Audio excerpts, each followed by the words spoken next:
கிறிஸ்து இயேசுவில் இருந்த சிந்தையே உங்களிலும் இருக்க கடவது என்று பிலிப்பியர் 2:5 பவுல் கூறுகிறார். கிறிஸ்து இயேசுவில் இருந்த சிந்தை என்ன? நான் சாந்தமும் மனத்தாழ்மையுமாயிருக்கிறேன் என்று மத்தேயு 11:29 இயேசு கூறுகிறார். எனவே நமது சிந்தையிலும் நடக்கையிலும் பேச்சிலும் சாந்தமும் மனத்தாழ்மையுமாயிருக்க வேண்டும்.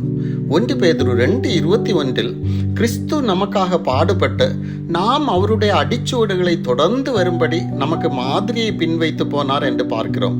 நாம் கிறிஸ்துவுக்காக பாடுபடும்படி அழைக்கப்பட்டிருக்கிறோம். கிறிஸ்து நமக்காக மாம்சத்திலே பாடுபட்டபடியால் நீங்களும் அப்படிப்பட்ட சிந்தையை ஆயுதமாக தரித்து கொள்ளுங்கள் என்று 1 பேதுரு 4:1 பார்க்கிறோம். எனவே எப்போதும் பாடுபட தயாராக இருக்கும் மனநிலைமையில் காணப்பட வேண்டும். அவருக்குள் நிலைத்திருக்கிறேன் என்று சொல்லுகிறவன் அவர் நடந்தபடியே தானும் நடக்க வேண்டும் என்று 1 யோவான் 2:6 பார்க்கிறோம். அவர் பிதாவுக்கு கீழ்ப்படிந்து பரிசுத்தமாய் நடந்தார். அதுபோலவே கீழ்ப்படிந்து பரிசுத்தமாய் நடக்கும் ஆசையே நம் சிந்தையில் காணப்பட வேண்டும்.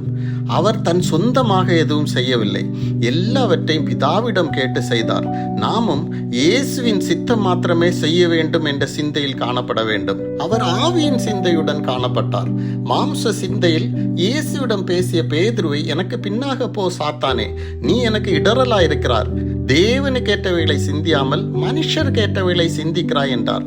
நாமும் மாம்ச சிந்தையில் காணப்படாமல் ஆவியின் சிந்தையுடன் செயல்பட வேண்டும்.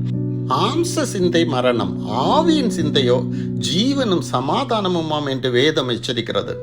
இயேசு பணிவிடை கொள்ளும் சிந்தையில் காணப்படாமல் பணிவிடை செய்கிறவராய் வந்தார். உங்களில் எவனாகிலும் பெரியவனாயிருக்க விரும்பினால் அவன் உங்களுக்கு பணிவிடைக்காரனாயிருக்க கடவன் என்று மத்தேயு 20:26 இயேசு கூறினார். இயேசு மன்னிக்கும் சிந்தையுடன் காணப்பட்டார். நாமும் ஒருவர் குற்றத்தை ஒருவர் மன்னித்து அன்பிலே நடந்து கொள்ள வேண்டும். கிறிஸ்து தமக்கே பிரியமாய் நடக்கவில்லை என்று ரோமர் 15:3 பார்க்கிறோம். அதை நம் சிந்தையில் கொள்வோம்.